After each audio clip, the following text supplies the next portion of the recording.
A reading from the Gospel of Luke, chapter 5. One day, as Jesus was standing by the lake of Gennesaret, the people were crowding around him and listening to the word of God. He saw at the water's edge 2 boats, left there by the fishermen, who were washing their nets. He got into one of the boats, the one belonging to Simon, and asked him to put out a little from shore.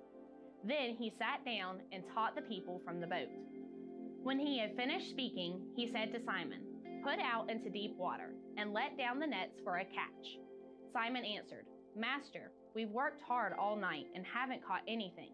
But because you say so, I will let down the nets." When they had done so, they caught such a large number of fish that their nets began to break. So they signaled their partners in the other boat to come and help them. And they came and filled both boats so full that they began to sink. When Simon Peter saw this, he fell at Jesus' knees and said, "Go away from me, Lord, I am a sinful man." For he and all his companions were astonished at the catch of fish they had taken, and so were James and John, the sons of Zebedee, Simon's partners. Then Jesus said to Simon, "Don't be afraid. From now on you will fish for people." So they pulled their boats up on shore, left everything, and followed him.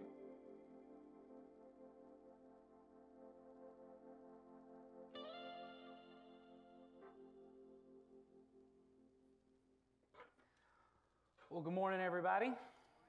My name is Nathan. I'm on staff here at the church. And to get us started, I want to ask you something that you've probably already been thinking about since it's the beginning of the year, which is, what story do you want this year to tell for your life? That we all want our lives to tell a good story. It's the kind of changes that all of us want to make in our lives. We want to have a good story, and we're kind of hoping that it'll be like a great story, like, you know, the Disney Pixar classic Toy Story. Like, that's a great story, right? You know, Disney's got a whole bunch. We got Beauty and the Beast and Lion King. But a lot of us end up with more like mid-2000 Disney films like The Country Bears, which is a movie, until I put that up on screen, you forgot existed. Disney collectively burned it out of all of our brains. It was that terrible. And some of us, we end up with a Country Bears kind of story. Now, I don't know if you've seen the latest Disney movie, Wish, or not. I don't know if you guys have seen this movie. It was out in theaters. I think it's out in theaters right now. And I'm not going to comment on the quality of it. Yes, I will. It's terrible. But I'm not really talking about the movie review here. I'm just here to say, if you don't know what the story is about, this thing should have been a home run. It is like the most American movie ever made. The basic premise of the movie is that there's a kingdom where everybody has a wish, everybody has a dream for how their life is going to go, and there's a king, and he can grant all the wishes, but the king only chooses to grant the wish of some people, and so the people revolt, and the people decide, well, we've got to make sure everyone gets to have their wish and their dream and their story go the way that they would want it to go. But it's a bad story. See, what it is we all want to be able to determine the kind of stories our lives tell. It's really the American dream and promise is, no matter what story you're born into, you can make your own story. You can make it work out for you. And a good preacher at this point would say, and I'm going to teach you today how with Jesus you can get the story that you want. But I ain't a good preacher, so I ain't got that for you. What I got instead is to say that what most of us want is we want the ability to define our stories for ourselves. What I mean is, I want to decide what's a good story.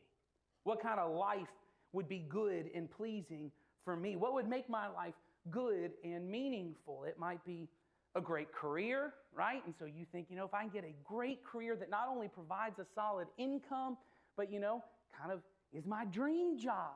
That kind of leaves me with all the things that I wanted, all the respect and admiration from other people, that I feel meaningful when I go to work.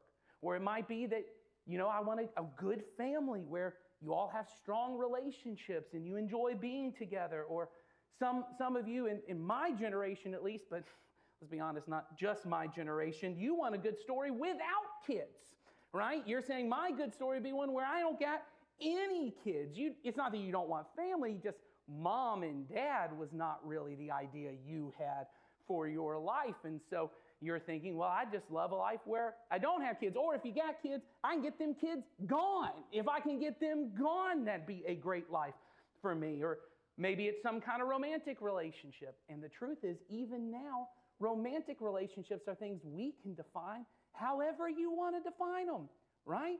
In fact, we have a whole term around it, which is define the relationship. You can have romantic, sexual encounters, never ever define the relationship. Maybe that's what you want. Maybe you want a specific title. Maybe there's a specific place that you're trying to get to, something you want to achieve. Or maybe it's a restful and enjoyable retirement that you're trying to work for. Maybe you thought, hey, if I could be entrepreneur, if I could be partner at the firm, then all of a sudden everything would kind of be the story that I want it to be. It might be a standard of living you want to achieve. It might be the luxury of taking as many vacations and trips as you want, or as many purchases as you want to have, and you don't even have to think about the cost. That's kind of the dream. I can just go out and spend the money, and I don't even have to think about it because there's plenty others out there. It might just be this undefinable feeling that you're pursuing, and you think, well, when I get there, then I'll know this was my dream. This was my wish. And what all of us are hoping for, not just the children who go see the movie Wish, what all of us are hoping for is that I'll be able to get that dream. I'll be able to get the story that I always thought I really wanted. And what most of us think the good life is me having the ability to define for myself and to pursue my definition of what the good life is. No one should ever tell me, hey, don't pursue that. Because if it's my dream, who's to tell me I shouldn't be able to go and accomplish it? As Americans, this is what we call freedom. Life, liberty, and the pursuit of happiness. Whatever I dream, I should have the freedom to go after it. I should get to pick my story. And I should never have to live a story that I would never choose. It is somehow a great tragedy if I end up in a story that I would never want. If I end up with a dream that I never dreamed up. This is what most of us live, which of course never really works out because all of us get handed a story. Because no one would have chosen a story where you got served divorce papers. No one would have chosen a story where you were cheated on. No one would have chosen a story where you got the diagnosis you got, or someone you loved got the diagnosis they got, or you were left to care for a parent or a spouse with dementia. Some of us were born into stories of abuse and neglect and abandonment that we would have never chosen for ourselves. You probably never planned on being a single parent, if that's your story, or losing the job of your dreams that you worked at for 30 years, and then all of a sudden it was just gone right before you could have started drawing on the pension. Other people in our world are born into poverty and hunger, living disadvantaged lives that the rest of us take for granted. Who would choose that? Well, they didn't. They got handed a story. But we hate the idea that we're handed a story because we instead choose to believe in an American dream. And anyone, despite their circumstances, despite the story you were born into, you should be able to pull yourself up by your bootstraps. You should be able to make the story happen for you that you always wanted to happen for you. And we don't realize it, but what we've done is we've turned life into a never-ending pursuit of whatever we can imagine will make us happy. And the problem with that is you can always imagine a little bit more. Because you got the job you thought you wanted to have. And somehow you imagined something else. You got the spouse you always dreamed of. And then suddenly you started imagining something else. You got everything you really wanted, and it turned out that wasn't enough. And so most of us live pretty anxious most of the time because if my story is up to me and I'm unhappy, I'm doing something wrong. I got to go do something to fix this story. We're pretty irritable most of the time, and we're pretty much living full of conflict most of the time because what I learn is no one else is as interested in fulfilling my dream as I am because they all got their own dreams. They all got their own story. So I'm trying to figure out how to get them on board with my story and convince them their story's not a good story. They should get on board with mine. And if they can't, I'd prefer they just get out of my way. So we live with lots of conflict, which leaves us feeling pretty lonely, even in our closest relationships, because what you eventually learn is, oh, they're mostly interested in getting their way, and I'm mostly interested in getting my way. Maybe they're not really for me. And then the sad truth starts to come through. Maybe I'm not really for them. Maybe I think I'm for them. Maybe I'm really for me. And I start to feel lonely and isolated because we're all just trying to tell our own story. That's a depressing way to start the year. But to be a Christian, to be a follower of Jesus, is to accept we all get handed a story. We're born into a story that began long before we were ever even born. Long before the first human was ever even born. The story of the Bible is a story of creation, fall, and redemption, and it all started before any of us were here. It's a story we were born into. It's the story of a good God making a good world where He and the human beings that He lovingly created in His image, He desired for us to be with Him. That He gave us power and authority, or as your Bible probably says it, dominion over the creation. That the goal was that human beings and God would lovingly interact with one another, cooperate with one another to rule over this creation. But as you know, the story goes, human beings rejected God. As all of us have done in our own lives, we all said, no, I'd like to be in charge. Because an enemy convinced us of a different story. His story was one where the only reason God created human beings was to control them. He's like that good king who won't give you the wishes you wanted. You got dreams, you got plans, and He's holding you back. See, what the enemy said, what the serpent said to them was, he knows if you eat from that tree, you'll be just like him. You'll have the power to do what you want, to get what you want out of life. And he says, you'll know good and evil for yourself. And he doesn't mean know it like intellectual knowledge. He means you will determine for yourself that's what is good and what's evil. You will determine for yourself, you know what? I think God's rules of what's good and evil, that's a little outdated.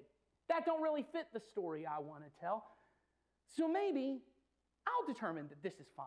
I like it. Everyone else seems to like it. This is good. This is fine. This is the way it goes. Everything's good. The myth is the ability that I could define what a good life is for myself. And human beings bought into this story. We reject God's authority. Sin enters the world. It wreaks havoc on the good creation that God creates. All the brokenness in your story, all the brokenness in my story, most of which was brought on by me, was brought on by you, but you also know you got handed some other people's brokenness because they made some decisions and it affected you. All of that is a result of this rebellion. It's a result of this sin. And then Jesus came. And through His life and His death and His resurrection, He crushed the power of the enemy. He crushed the power of sin and death. He defeated the enemy. He made a way for us to live in freedom, to be free of the power of sin. But freedom in Jesus is not American ideas of freedom. It is not the freedom to choose your own story for yourself. Freedom means that we are free from living as if I'm the one who has to create my own story.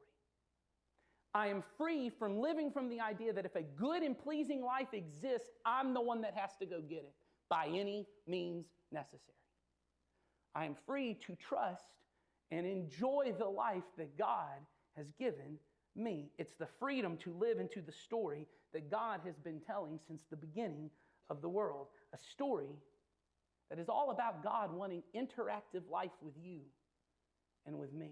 What I mean is that God wants to do life with you where you speak to Him and He speaks to you, where He guides you and you listen, where He tells you, hey, this is the best life for you, and you live it out. It is an interactive life. Freedom comes when you accept, I was not meant to be the sole ruler of my life. Jesus is King. He is Lord over everything. And He has given me authority over the decisions in my life. But freedom and life is found when I submit my authority to His authority, where I turn my kingdom and my story over to His story and His kingdom, because He is the author of the story, and the author has all authority. But He's not looking for mindless drones who will just get on board with what He's calling you to do. He is looking for cooperation. To understand that, you have to really break that word down. He wants to co-operate your life. He wants you to co-operate your life with Him. Instead of you operating your life as you see fit for the story that you want for your life and you dreamed for your life since you were a little kid, He is asking you instead to say, will you cooperate with Him? Interactive life with God. This is what He wanted in the beginning when He walked in the garden with human beings. He just wants to be with us. And it's what He wanted when He gave us dominion. He didn't say, hey, just take it, do whatever you see fit. If you blow the whole thing up, I'll come back, I'll fix the whole thing. Isn't what He said?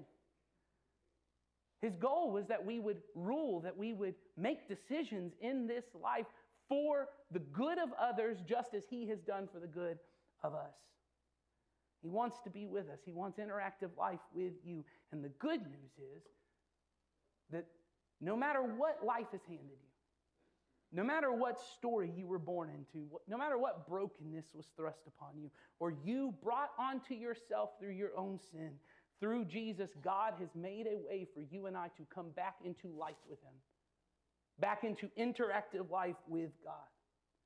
And it's all through Jesus. So at the beginning of each year, we tell the story of Jesus because we are Jesus people. And so we look at these Jesus stories, these stories of Jesus interacting with human beings and inviting them to interact with God, to move towards life with God. And the more that we do this, it changes us, because when we get the stories deep within us, when they become the guiding stories of our life, they become our story. One day, early in Jesus' ministry, He was teaching by the Sea of Galilee, and He had drawn such large crowds that He needed to borrow the boats of some local fishermen to use as a stage. So He climbed into their boats and finished His sermon. When it was all finished, Jesus turned to these seasoned fishermen. Jesus said, "Put out into deep water and let down the nets for a catch." Now, traditionally in this period of history, fishermen would fish during the night when it was so dark that the fish couldn't see the nets in the water and would unknowingly get caught in them. And this was incredibly strenuous work, so these men were likely exhausted. And as one of the men, Simon, said to Jesus, "Master, we've worked hard all night and haven't caught anything." They were exhausted and frustrated. And now there's this non-fisherman telling them to get back at it? These guys are experts. Most likely, they have been doing this job since they were young boys, learning the trade from their fathers. There was not a lot of mobility in the job market in the ancient world. People weren't pursuing deeper meaning and satisfaction in life by changing their career field to something that would fit the story that they wanted to tell. If your father was a fisherman or a carpenter, most likely you would be as well. There were a small number of people who had done so well in Hebrew schools of their day that rabbis would choose them to be their disciples. In the highly religious culture of ancient Israel, these jobs were highly valued, but were only reserved for the best of the best. It was not a career that you chose for yourself. You were chosen. You were given a story, and the story Simon, his brother Andrew, and their business partners James and John had already been given. It was the story of fishermen. And so when Jesus shows up and tells them to try fishing the waters again, Simon responds, "Master, we've worked hard all night, and we haven't caught anything. We know how this story goes, and it doesn't end well." But still, Simon said, "But because you say so, I will let down the nets." Before Jesus had even made the invitation, "Follow me," to these men, Simon was already behaving like a disciple. "I think I know better. I think I know how this is going to end. But because you're the one who told me to do it, I will do what you say." And as we've already read from our scripture reading, we know how this story ends. When they had done so, they caught such a large number of fish that their nets began to break. So they signaled their partners in the other boat to come and help them. And they came and filled both boats so full that they began to sink. Now, I've always thought of miracles like this in the same way that I think of a magician doing a trick with a volunteer from the audience. The volunteer is pretty inconsequential in the equation. It's all about the magician doing the trick. And obviously, Jesus can do anything without our help. But it's interesting to me that Jesus chooses often to invite men and women into being part of the miracle. And I don't believe that our participation is inconsequential like a person picking out the 4 of hearts in a card trick. I think it's much more like a master craftsman asking his apprentice for help. The master is the one with the skills and the knowledge required, but the apprentice does assist. Simon and the fishermen still sailed the boats out into the water and threw the nets into the lake. Jesus did the miracle, but it was through their interaction with him, or what we would call through their faith. Faith is not simply trusting in the right ideas about God. Faith is when we act upon or interact with those truths in a way that has an effect upon our life. Faith is not some magic power that can make whatever you want to happen, happen. That's not the way it works. But faith is powerful because we are interacting with the truth of God and what He has told us to do in our lives. Just like a master engineer who learns the truth about physics can do a powerful thing when she interacts with the truth that she's learned by building a pulley system. The knowledge does you no good. It's when you can apply that knowledge to life. This is how God interacts with human beings. He invites us into a life of faith, a life of interactive relationship with Him, where we cooperate our lives in such a way that our lives are changed, and we can have a positive effect on the world around us. And when Simon, who later would be called Peter, interacted with God in this way, he fell at Jesus' knees and said, "Go away from me, Lord, I am a sinful man." He knew that what he had just experienced was the power of God flowing through him, and he knew, "I'm not worthy of this." But then Jesus said to Simon, "Don't be afraid. From now on, you will fish for people." In other words, if you thought fish were cool, you ain't seen nothing yet. Come follow me, and you'll see, and you'll do things that you never thought were possible. He was calling them to be his disciples. He was inviting them into a story that they never thought would be possible. And so Luke says, they pulled their boats up on shore, left everything, and followed him.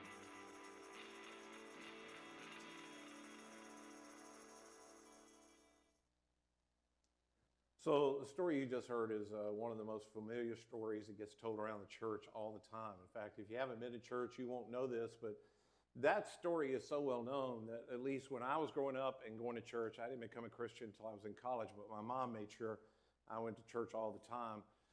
This was so well known. There was a song that they put with this with. Any of you know the song that I'm talking about? There's a little song that goes with this story, and it goes like, "I will make you." Yeah, that was terrible. That was really terrible. So only a handful of you know, "I will make you fishers of men, fishers of men, fishers of men." Now you'll notice they thought we were stupid back in the day, so we had to repeat it over and over and over. "I will make you fishers of men if you follow me." And then because they thought we might have that part, they did give us 2 lines of chorus. "If you follow me, if you follow me." But we were stupid. "I will make you fishers of men if you follow me." Now, my name's Ed. I'm one of the pastors here, and that's what's left of all of my musical ability at this point in life. 60 years in, that story sticks in my head, and every time I read it, that's what I think about, that little song. I think about how that got drilled into me, and now you know why, because it was simple and repetitive, and it's an earworm, and it just sticks with you. But while I don't really like the song that much, I love the message of the song that Jesus invites people, hey, if you'll follow me, I will give you a way better story than what you're trying to do. If you will follow me, I will totally rewrite your story into the one great story that's already been told long before you were born. Little did I know 60 years ago when I wasn't even a Christian and my mom was forcing me to church and I would always lie and be sick and I would stay home as often as I could and they would fight with me to get me to go. Little did I know 60 years later that I'd still be teaching people about this story. And I've taught this story many, many, many times over the last 40-something years of my life. And one of the interesting things to me at this point in my life is not that people don't understand the story, that Jesus calls people and he invites them into a whole different way of life. There is a part of the story that every time you teach it, people, and particularly modern people, I guess, which is all I've ever talked to, they just can't get in their mind. And they try to rationalize away and they try to think about a different kind of way to make it fit into their life. Because I've got a story, and so it's not, by the way, the miracle. I think most people think if there is a God, he can do supernatural kind of things, and maybe they don't know how the whole thing take place. And I've actually heard some people talk about Jesus just had a way of seeing the fish down in the water, and he had like a bass profinder under his robe or something. I don't know. But Jesus did this supernatural thing, and people could find the fish, and that wasn't that big a deal. It's not that. It's the last line that was in the video that people can't get. Jesus said, "Follow me." And they left everything. They left everything and followed him. Boy, the knots I have watched pastors tie themselves into trying to explain how it probably doesn't mean what you think it means. They left everything and they followed him. And the reason it doesn't make a whole lot of sense, and the Bible doesn't give us all the details of this, but if you read the whole story of Jesus, you get some of these details. There's some details that come after that when they leave everything that are really interesting details that I wish I could hear the conversations. Like, we find out eventually Peter's got a wife. Now, that's a conversation I'd like to hear. Hey, I was down there at the beach and we caught all the fish, more fish than I've ever caught before, and this guy said, "Come follow me," and I'm going to go do it. No, you're not. Oh, yeah, I'm going to go follow him. And he did.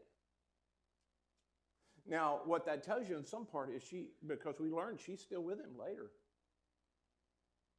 She also had some faith because, she's counting on Peter for everything. She can't work. She's a woman. Can't inherit. She's counting. And Peter leaves everything. Now, maybe you can't imagine, but I can imagine because I grew up on a pretty large family farm. I was the only son, and I can imagine James and John going back to their dad who had this family fishing business. He's going to hand off to them. I can imagine as the only son walking up to Zebedee and saying, "Hey, Dad, you can't count on me anymore. I ain't going to be here. I'm going to follow him." That's conversation. That's something. But they actually did. They left everything. And we try to get it in our mind that probably didn't mean everything. They're all in a small area and they saw all of that all the time. They probably still helped out, and we don't get all the details of that until you read later that there's this conversation. We're going to talk about these Jesus stories where Jesus winds up talking to a rich guy and he says to him, "Hey, leave everything, give it to the poor and follow me." And he doesn't at the moment follow him. We don't know what happens to him later. But the disciples get that Jesus asked him to leave everything and he doesn't do it. And Jesus says, as he walks away, really hard for people who've got a lot in their lives to do what I asked them to do. It is really hard when you have a lot and you have your story. It is really hard to follow me. He said it's like a camel going through the eye of a needle for people who've got their life all planned out and they got all the stuff together and they got money and stuff. It's hard. And the disciples got it, and it's like Peter wants a pat on the back, which he often did. He says to Jesus, "Well, what about us? We did it." If you think Peter didn't leave everything, Peter says, "Hey, we left houses and families and everything for you. What about us?" So they actually did what we often think maybe it didn't mean what it means. It means it. They left everything. And you find out later again, and we're going to look at some of this in the book. I hope you'll be here with us for the whole series. It wasn't just these 12 guys. Often people rationalize and say, well, they were special. They got a special call nobody else got. Man, Jesus asked this of people again and again and again. A guy comes up to him one time and says to him, hey, I've got to go bury my father. And he says, let the dead bury the dead. You come follow me. I mean, just leave it all behind. One time, he says to people, if you don't love me more than you love your mother, father, sister, brother, even your own life, you cannot follow me. You can't. He says to a couple of different people, sell everything, give it away, and come follow me. He says to everyone, by the way, anyone. I think that includes me and you. Anyone who wants to be my disciple must first deny themselves, take up their cross, and follow me. And here's the thing that history tells us you can't deny, you must deal with. They did it. They flat out did it. I mean, and not just these 12. There's a group of women that we find out have money, which some of you women ought to take glory in. These dudes leave everything, and there's some women with money, and they go, oh, we'll pay. That had to humble them. There's these women that travel, and they're paying for stuff. At one point, Jesus sends out 72, not just 12. We'll talk about that. After he's resurrected, he gets 500 together. And he appears to them. And with just a few hundred that listen and follow him, he rewrites all their story. And now you know the name of, I mean, how many people from the first century who fished do you know? 4. Peter, Andrew, James, John. Well, I should say 5, Zebedee. You don't know another one. He rewrites their story, and later, here we are 2,000 years later, and they got written into the story, and their lives changed. But it wasn't just them. After them, there come scores of people through the years. A guy like Francis of Assisi, who gets born with tremendous amount of money, and he decides to leave it all behind because Jesus called him. And he lives a life of poverty so great and starts a ministry so great that it has lived for 800 years, still helping people in poverty around the world. There's a woman that many of us know that in the late 20th century, in the early 21st century, we still talk about her name. We know her as Mother Teresa, but that wasn't her name early in life. She was just a teacher. And Jesus calls her. And she leaves to go serve the poor and eventually becomes a Nobel Prize winner for doing what Jesus asked her to do. I mean, I could go on and talk to you about people in our country, people like Sojourner Truth and Harriet Tubman and William Wilberforce, who's actually in another country, but his impact impacted us because of the slave trade. Martin Luther King Jr., who, while they didn't have to leave behind profound riches, they left the quality of quiet life and the security of just staying in line for the fact that they would all give up their life and their safety for the standing with Jesus to say, every person you see matters the same to God. They are all equal before him. And everyone should be free in this world. I mean, men and women throughout the centuries have allowed Jesus to rewrite the story they had in their mind when he calls, and they follow him. And you know it because many of you, you've done the same thing, and he's rewriting yours. It was their faith, like Leah said in the video, that they decided faith did not mean I get what I want if I can get the right. I mean, somehow in our generation, faith has come down to you just have to believe and you force God to do something. If you have enough faith, God, the God of the universe, will do what you ask him to do. If I can just believe and I can put faith in it enough, I can change and move mountains. You forget the part that Jesus said, if you can ask it in my name, like I would ask it if I were there. What you're asking for, I'd ask for. No, you just want to ask and believe somehow. You know, we forget the fact that it's really easy to tell how Peter Peter, James, and John have faith. How do we know Peter, James, and John, all of those guys had faith? You know how? When Jesus called, they turned their feet and they followed. Nobody had to wonder, well, I think they're a pretty nice person. They wound up saying the right things. When Jesus called them, their feet turned and they began to walk. Now, let me just be clear, not perfectly. If you haven't read the stories, you'll find out. Peter's a mess. Peter can't get it right. James and John, Jesus says, hey, go out and heal people. Instead, they say, how about we call down fire from heaven and just kill them all? And Jesus goes, I think you missed something. We're not going to do that. They're a mess, but they don't ever, when he walks, they walk. When he turns, they turn. Whatever he asks them to do, they give it their best shot. And here's what I know for sure. They did not have a clue when they stepped out of that boat what it would mean for their life. They just knew, this is my chance. That man, this is my chance at a life that really matters. And now you know their story. But I guarantee you it wasn't the story that their mom sang to them about on their knee. It wasn't the story that somebody told them and, hey, this is the dream.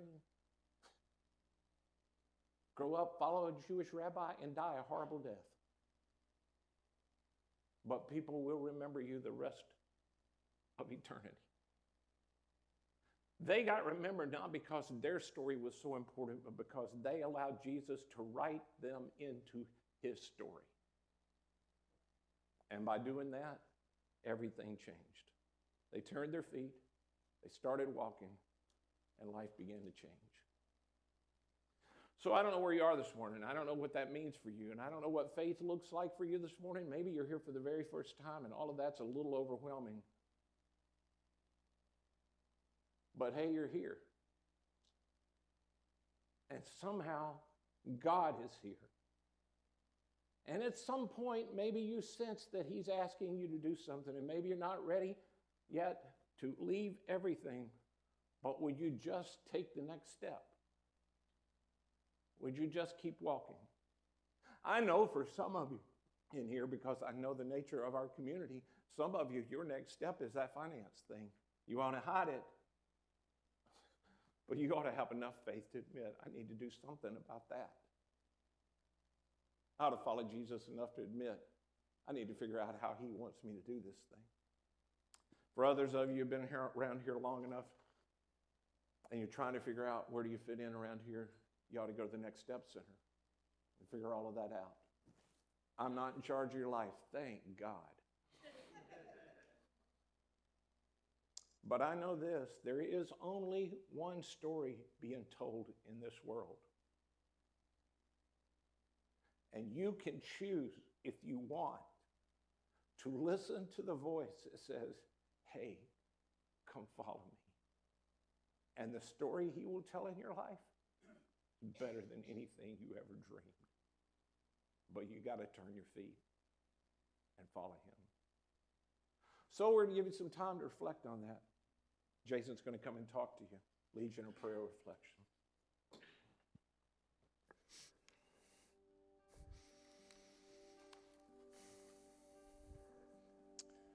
So the good news that Jesus offers is that no matter how far you've gone, no matter what you've done, that offer of life with him, it's yours too. It's available to you. And like Ed said, all you got to do is just turn your feet towards him. Just take a step, start walking. And the good news is the moment you do that, the first step you take will be met with God's love and God's grace. His power and his presence will be right there with that first step. And it will be more than you could ever do alone. So the question I want you to sit with for the next few moments is, what is your next step? How can you take a next step toward Jesus today. And like we've been saying all morning, maybe this is brand new for you. Maybe you're new to faith, you're not sure what this is all about or what you even believe about God, but today you felt something drawing you towards that new kind of life. So can I suggest that maybe in that moment, that drawing that you felt, God is actually speaking to you. And in just a moment, I want to give you just some seconds of quiet so that you can talk to God. Or if you're not ready to talk to him, just reflect. Let him keep talking. Think about what you've experienced and what that next step might be. I want to call your attention again to that card that's on your chair, and you'll see there's a place for you to sign up for that 1-hour experience we call Next Steps, where you can just investigate life with Jesus, what life with our church looks like. Take that card, sign your name there, give us a way to contact you, and let us know you're ready to take that step, and then on your way out, you can drop it in the bucket. And again, if you're trying to figure out faith, you're new to our church, and you just want to know more, that's the thing to do. You're going to meet some people. You're going to figure it all out one step at a time. Or, can I say to some of you, you've been around our church for a little while. Some longer than others, but the truth is you used to be involved. You used to be taking steps with Jesus, but not anymore. Something happened along the way. Life happened. And you no longer serve, or you no longer attend that small group that you used to be a part of. And you know, we believe that life with God is not where you are right now. Life with God is not you and him. It's a we, together. A community with Jesus at the center. So, what better time than the beginning of the year for you to take a step back into the community that you're invited into? I want to invite you to check the box on that card and drop it in the bucket as well, and we'll get you started back taking your next steps. Or maybe you're here and you're doing all this stuff, and God's been leading you to take a next step on your own with him that's different. Whatever that step might be, would you talk to God in the following silence and follow wherever he leads? And after you've had that time of prayer and that time of silence, our band's going to come back and they're going to sing a song with us that talks about life with God and the metaphor that Jesus used himself. Jesus talked about a branch being connected to a vine. And he said our job is one thing: just abide, or just remain, or just live connected to God and just depend on him. We're going to sing about that together. But right now, take the moments of quiet, talk to God, reflect, and then we'll sing together.